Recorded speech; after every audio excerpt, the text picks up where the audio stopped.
जब भाजपा ने जमशेदपुर के रण क्षेत्र में भगवान कृष्ण को उतारा और कैसे बाबूलाल मरांडी के रूप में झारखंड के प्रथम मुख्यमंत्री बनने की जमीन तैयार हुई, मैंने सवाल किया 1998 में जब आपके नेतृत्व में लोकसभा का चुनाव लड़ा गया तो उस समय 14 में से 12 सीटें भाजपा के खाते में आई थी।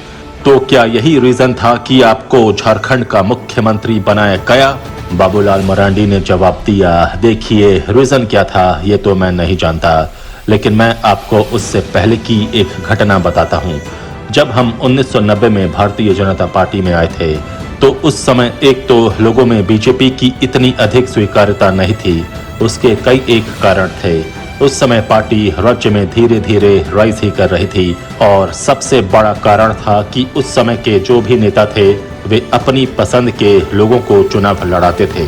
देखिए, जब हम 1990 में भाजपा में आए तो उस समय विधानसभा का चुनाव हो रहा था, तो मेरी एंट्री समझिए उसी समय भाजपा में हुई।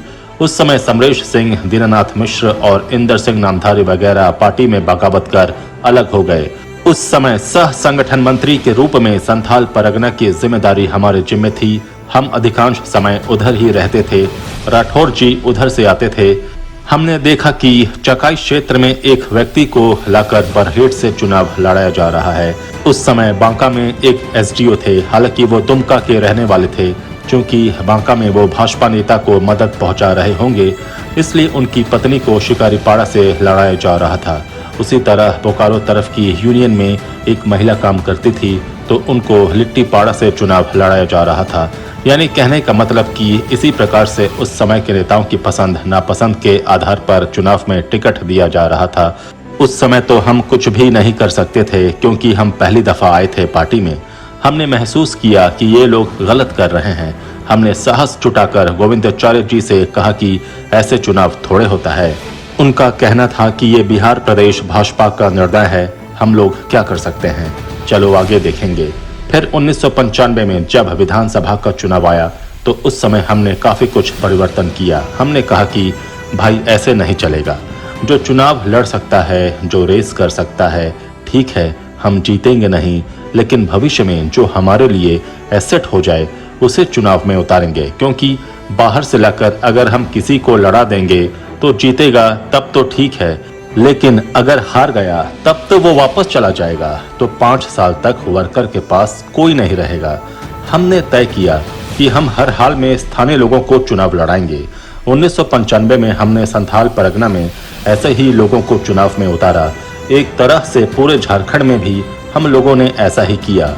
इसका फायदा ये हुआ कि भाजपा उम्मीदवार ने चुनाव में प्रतिद्वंदी को सीधी टक्कर दी। अगर वो चुनाव हारा भी तो बहुत कम वोट से। पहली बार 1995 में बढ़िया से संघर्ष हुआ। फिर तो 1998 में हम लोगों ने सरकार ही बना ली। उसके बाद लोकसभा के चुनाव में भी हम लोग देखते थे कि चुनाव कौन जीत सकता है, क्योंकि लोकसभा या विधानसभा में चुनाव तो जीतना है, क्योंकि वहाँ तो लोग मुंडी ही गिनता है। वहाँ ये नहीं देखा जाता कि आप कितने त्यागी हैं, तपस्वी हैं, इसका कोई मतलब नहीं होता। वहाँ तो जीत मिलने वाले को ही जगह मिलती है। इसका एक दो उदाहरण देकर मैं आपको बताता हूँ। जैसे शैलेंद्र महतो की पत्नी आभा महतो को हम लोगों ने चुनाव लड़ाया। उससे पहले जमशेदपुर में महाभारत सीरियल में जो कृष्ण की भूमिका में थे नीतीश भारद्वाज, उनको हम लोगों ने चुनाव लड़ाया था। क्योंकि जमशेदपुर में हम जिस किसी को भी चुनाव लड़ा रहे थे वो जीत नहीं पा रहा था। वोट तो वो लाता था, लेकिन एक सीमा के बाद हमें हार मिलती थी। 1996 के चुनाव में सभी ने सोचा कि क्या किया जाए, तो उसी में ये तय हुआ कि अगर महाभारत के कृष्ण नीतीश भारद्वाज को चुनाव लड़ाया जाए तो अच्छा रहेगा।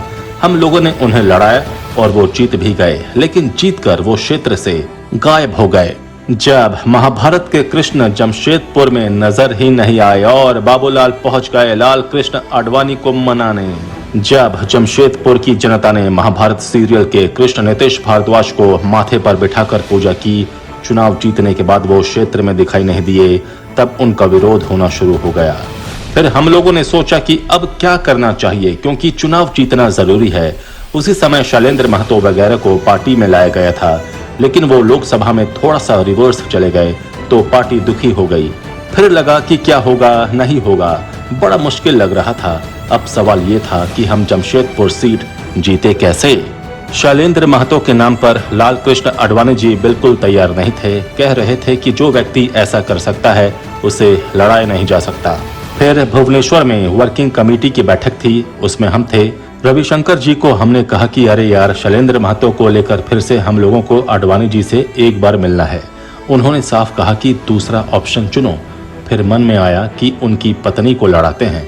फिर बड़ी मुश्किल से हम लोगों ने आडवाणी जी को शैलेंद्र महतो की पत्नी के बारे में मनाया। उसके बाद आभा महतो चुनाव लड़ी और जीती थी।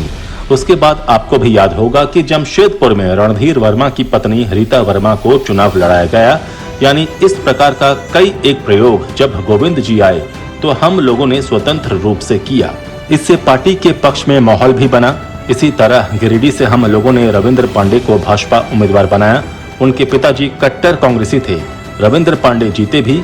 यानी गोविंदाचार्य जी के समय में हम लोगों ने पार्टी को मजबूत बनाने के लिए काफी प्रयोग किए। अच्छी बात यह रही कि ऊपर के नेता हम लोगों के निर्णय को मानते थे, प्रशय देते थे। लोकसभा के साथ साथ विधानसभा में भी वही हुआ। 2000 आते आते संथाल परगना में भी नए लोगों को लाया गया, जैसे प्रदीप यादव, ताला मरांडी वगैरह को, जिन्होंने चुनाव भी जीता। हमें लगता है कि मुझे मुख्यमंत्री बनाते समय कहीं न कहीं अटल और आडवाणी जी के जहन में ये बात रही होगी।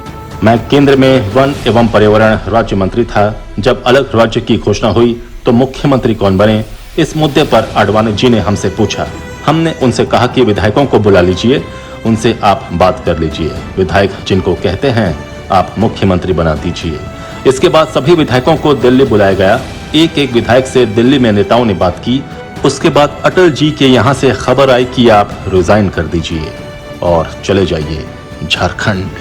तो मुख्यमंत्री बनाने का जो सबसे बड़ा कारण हम समझते हैं, विधायकों ने संभवतः हमारा ही नाम दिया होगा, तभी तो हमें बनाया गया झारखंड का प्रथम मुख्यमंत्री। फिर हम रिजाइन करके चले आए।